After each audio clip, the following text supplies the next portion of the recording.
When asked about the Kyoto Climate Accords, who the Taliban are, or who Nicolas Sarkozy is, Americans are woefully underinformed compared to other developed nations. I'm a teacher. Is this willfully ignored, or is this simply not a part of the curriculum and it's never been taught? That's the channel that I'm running for, is also for what is in teachings for the US. Hello, and welcome back to my channel. My name is Johan, and I'm a typical Dutchman. And I often wonder, why is there such a gap in how Europe and the United States understand each other? What is missing in either the US history teachings or the European history teachings that make this gap possible? And to find out, I dive into the Americas to find out where this misunderstanding comes from and point out what we could make to do it better. And if you want to join me, then like and subscribe, because when we make this channel more bigger and greater, we can help each other and make this gap of misunderstanding each other a bit smaller. And I'm going to react to a video that's called How America Got So Stupid. And I think, okay, why? Because I am a teacher. So I'm interested, where is this coming from? And it's from a channel called Brit Monkey. And I'm going to subscribe and like. And then I'm curious what the Joker has to do. I don't know who he is holding here, but where is this going to? I'm curious. So let's dive into this.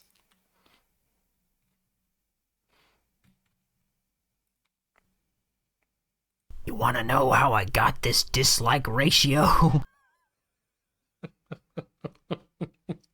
I make a video praising the Soviet Union and nobody bats an eye. I make a video praising the United States and everybody loses their minds. Okay, fine, I hear you. You only want to hear things that confirm what you already believe. I get it. Let's talk about why Americans are stupid.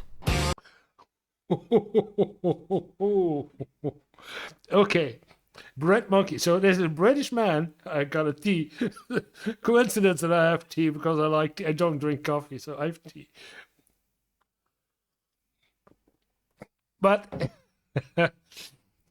when you say something negative about Americans, then you are down. And if you go up and say, yeah, American is great, then you get great likes and no dislikes.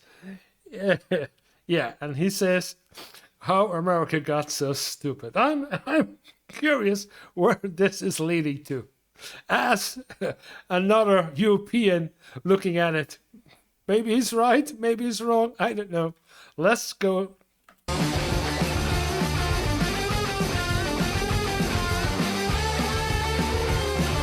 There's a famous episode of the Jimberly Kimberly live show where clueless residents of Los Angeles fail to name a single country.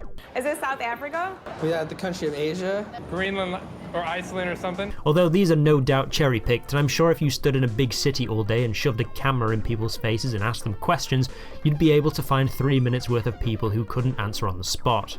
Miss, for $1, name a woman. Name a woman? Yeah. But the stereotype that Americans are ignorant about the wider world is largely true. These people can't name a country because they don't care about other countries.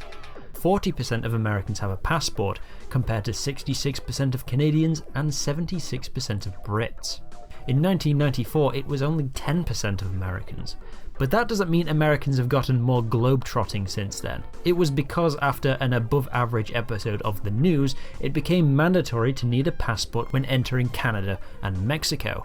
So it's fair to say that a very small percent of Americans will be leaving this corner of the world. Wait, Twin Towers are still up here. How old is this video? Let me take a look. 1 year ago.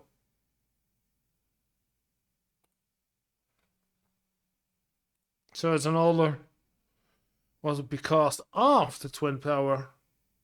Yeah, because of the war against terrorism. Yeah, okay.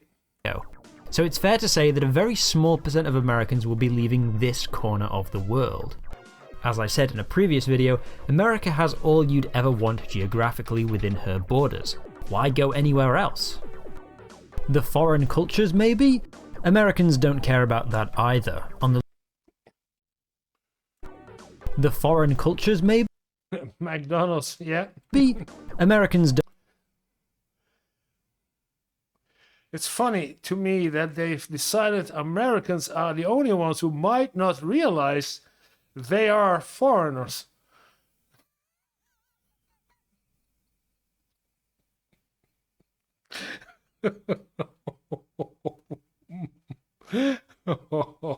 Don't care about that either. On the list of the highest grossing movies in the USA, you have to go all the way to 520th place to get a movie that isn't American.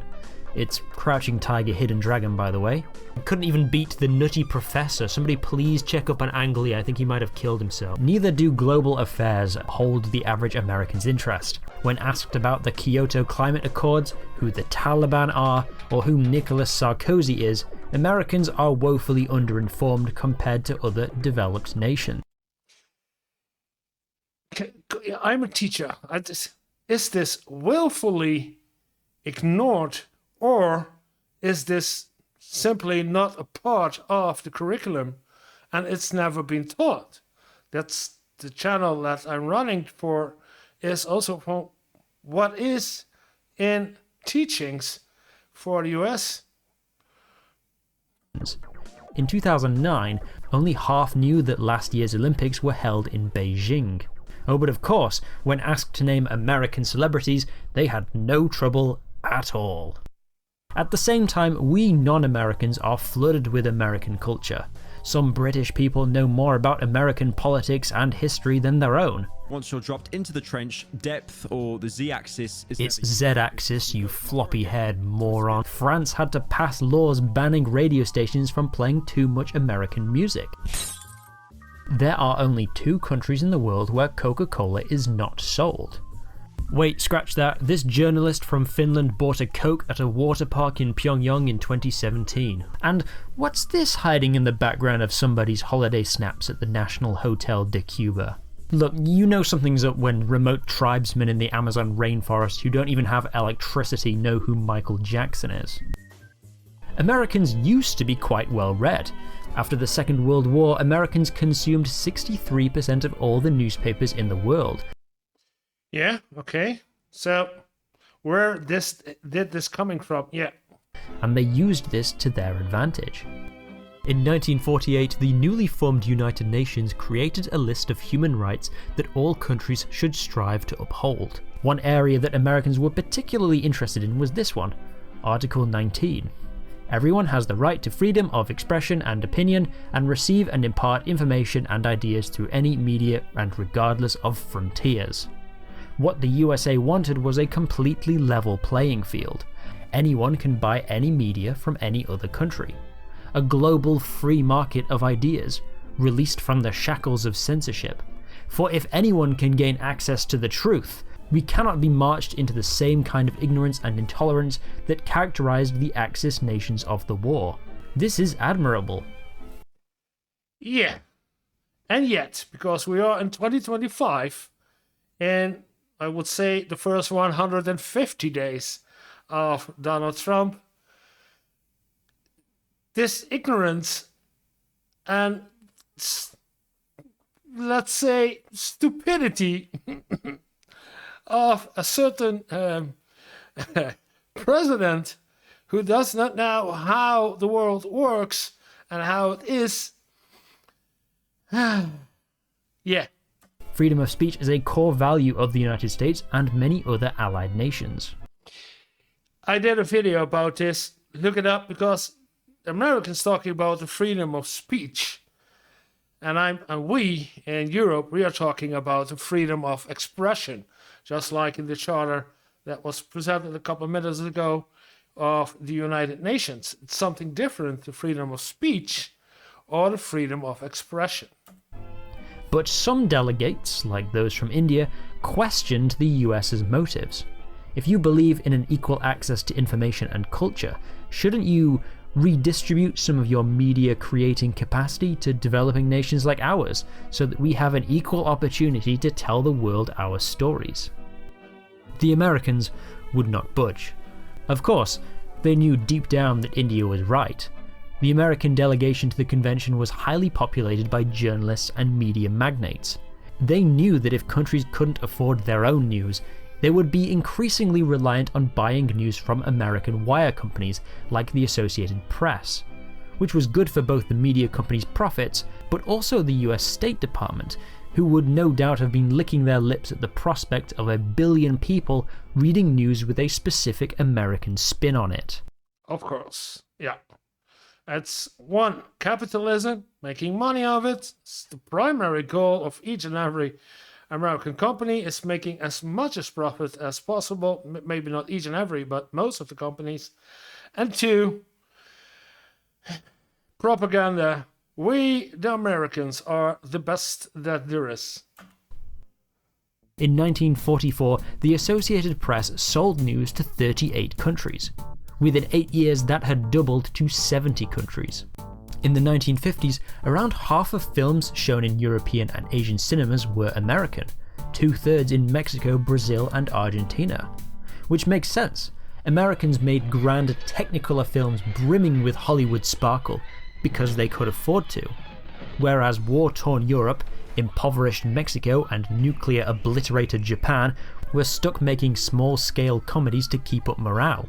One of the most popular French movies in 40s France was 1949's The Big Day, a mostly plotless movie where a whimsical French postman gets into wacky mischief in a quaint village. There just wasn't the money or resources for anything else. Hollywood captured the European public's imagination, and they wanted more. But why is it only a one-way street?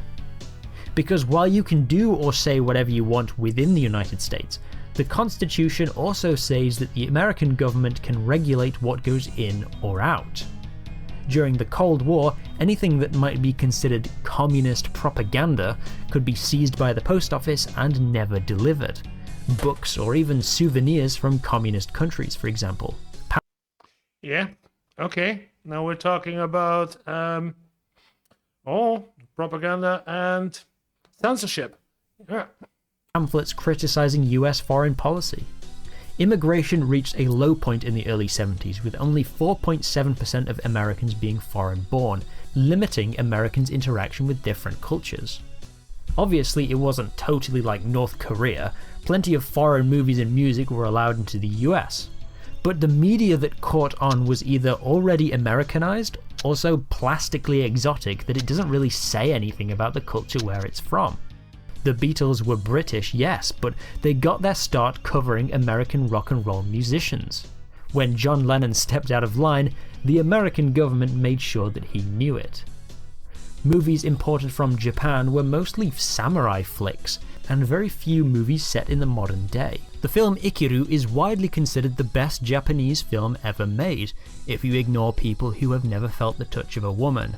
But this existential drama about a depressed, lonely man was only given a limited release in California, and the poster was edited to feature a stripper who is only in the movie for like 1 minute. The narrow stream of European movies that made it into the USA came in the form of the French New Wave cinema, movies that were stylistically inspired by American films, but also so stuffy that few audiences would ever want to watch them anyway.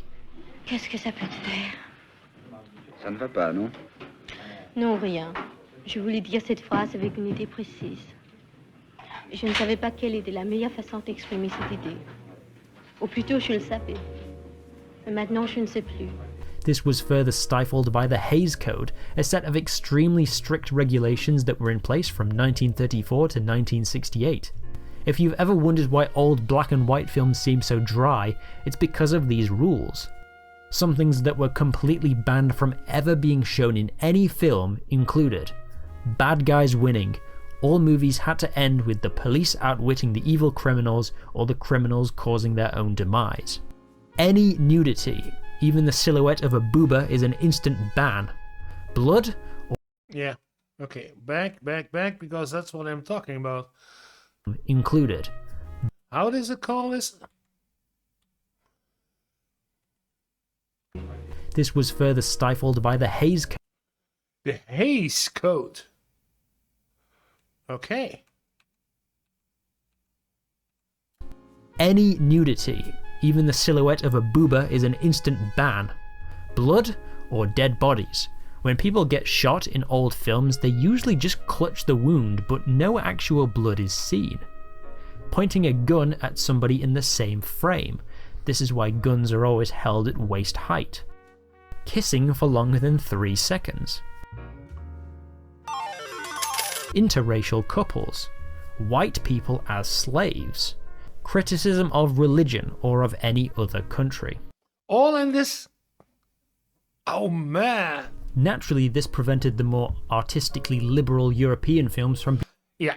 Freedom of speech, freedom of expression. I was talking about it. This is an example. being shown in American cinemas, and when they did get a US release, they were usually edited to remove the violence in movies and sex on TV to comply with the good old-fashioned values. At least until the rules were abolished in 1968 and replaced by the age rating system we have today. Even as the Cold War ended and the internet gave Americans unparalleled access to the rest of the world and all of human knowledge, they still preferred to hang out on a handful of American-made websites dominated by Americans. The insular culture of 20th century America has carried over to the 21st. Tightened border security after Septiembre Undécimo means foreign musicians can have a hard time getting visas. In 2002, the touring visa of a German orchestra was cancelled after it was discovered the cellist had a criminal record for shoplifting a pair of tweezers in 1991. When they tried again for a visa in 2004, the cellist had to undergo an hour-long interview with Homeland Security and had to physically pick up his visa from the US Embassy. Yeah. Unbelievable. Nowadays, United States, you can pick up even if you have done nothing. You just have to be an European visiting, and that's all it is need to get picked up and sent back home. Global cultures might be more present in American media, but they're always through the lens of American characters, such as The Last Samurai starring Tom Cruise, where he plays a white guy in 1870s Japan. 7 Years in Tibet, another American in China. Indiana Jones, American in Egypt. The Bourne Identity, American in France. Inglourious Bastards, Americans in German-occupied France. And for the ladies in the audience, Mamma Mia. For a movie set on a Greek island, there's not a single Greek person in the entire movie! Is there any hope for America, or are they destined to be a stinky, dumb, redneck country forever? Maybe. I don't know. Oh, I don't know. I think it has to do with education. And I know the education system in the United States is not that well funded, at least at the elementary school and the first school is called, primary school first. That, if you don't get well funded, then you can't make such a good lesson, a curriculum that's broaden the view of your students to the wider world. What is going on in the world? In 2000, 92% of the music in the USA Top 50 was American, making it the second most insulated market in the world after Pakistan. But today it's more like 60%, with Brits, Canadians, Latin Americans and Africans making themselves more seen in the charts. Good. Each year there are more foreign films nominated at the Academy Awards than ever before. What used to be an American-only pay-to-win awards show is now an Pay-to-win? national pay-to-win awards show. As social media platforms have an element of randomness in what they show users, there is a higher chance of Americans being shown videos from other countries, forcing them to take note of what is happening. It seems the revolution will be TikToked. I've been giving the impression throughout this video that it's all or most Americans who are terminally uneducated. But American ignorance isn't as evenly distributed as you'd think. That study I mentioned earlier, when adjusting for English proficiency, income and education levels, Americans are really no different from their European counterparts, and in some cases marginally smarter. Knowledge about the wider world even correlates to political views, and not in the way that you'd think. A 2022 survey asked Americans 12 questions about the world, such as who is the British Prime Minister, what does the Indian flag look like, and what this symbol represents. The people who answered the most questions correctly were committed Democrats and committed Republicans. Swing voters, those enlightened centrist chads, were the stupidest. Only 40% of moderate Republicans could name the US Secretary of State, compared to 60% of convicted Republicans. Only half of moderate Democrats knew that the USMCA trade agreement replaced NAFTA, compared to 66% of convicted Democrats. Also, I just thought it was funny that the more Americans know about the European Union, the more favourable view they have of it. So are Americans ignorant? Many of them are, but it isn't their fault. It's a mix of geography, American imperialism, Cold War paranoia, moral puritanism and economic factors that create a paradoxical nation that is both the most expansive empire but also an informational prison of their own making.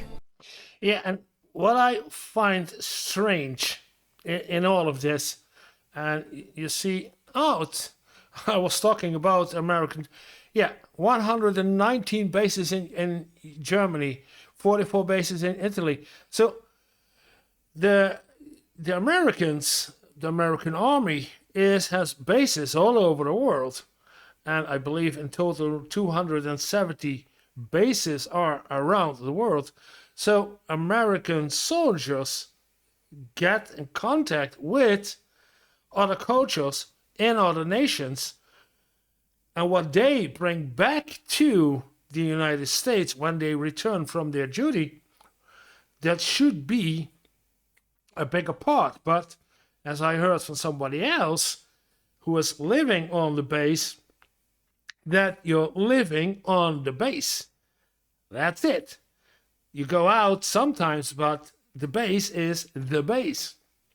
That's your piece of America that's bringing along. Everything is there. The cinema, the shops, everything you need. So there's no need to go off base and learn about other cultures and in the land that you are assigned to. That's what I understand. That's what I want to say. Now, the end scene here is, all those bases around the world.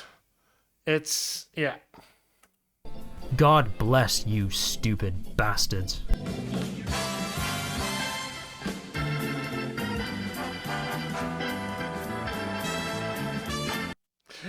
Okay. Both sides. Good video about both sides of the news, but in general, we see that America lives in that bubble that's called America, and they don't know or need to find out, because they are not stimulated to find out what's playing on, what's going on outside of that bubble. And that's somehow sad.